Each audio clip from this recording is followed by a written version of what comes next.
Sveiki, čia Jurgis iš Tavo Tikslas LT.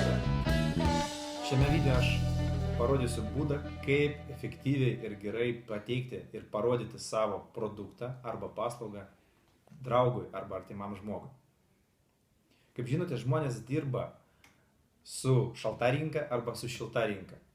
Jeigu jie dirba su tiesioginiais pardavimais arba tinklinė rinkodara arba pardavinėja draudimus arba kažkokias kitas paslaugas. Ir kai žmogus įsitraukia į tą veiklą, jam iš karto klausimas, kaip man, kur skambinti, kokie kontaktai, kaip kas.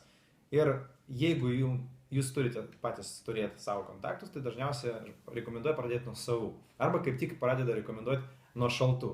Dar kartą paaiškinsiu, šalta rinka. Tai yra žmonės, kuriuos jūs nepažįstat ir jie jūs nežino. Šilta rinka yra žmonės, kurie jūs pažįsta ir jūs žino. Yra galbūt tokia, pavadinkim, pusšilta arba pusšalta rinka, aš taip vadinu, tai yra draugų draugai.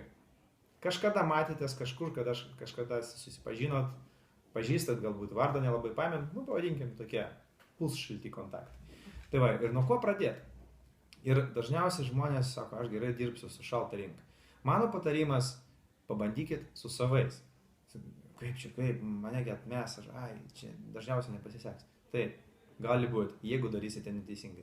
Ir šitam video aš parodysiu lengvą būdą, kaip tai padaryti. Paprastas būdas yra toks.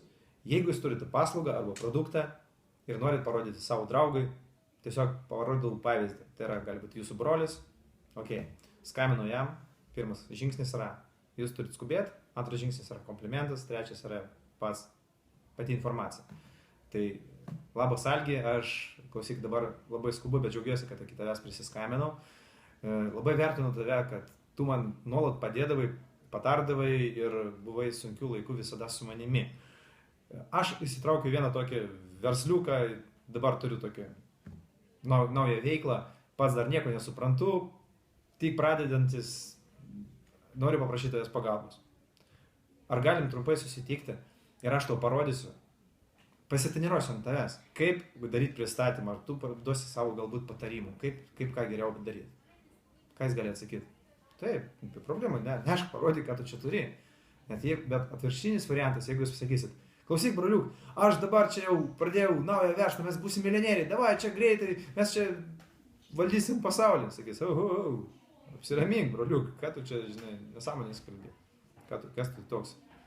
Tai va, visada prašykit patarimų. Arba dėdė, teta, dar kažkas žmogus, kuris jūs pažįsta kaip jau gal vienokį srities atstovą, galbūt tiesiog kaip studentą, o galbūt kaip paprastą vairuotoją arba statybininką, koks skirtumas.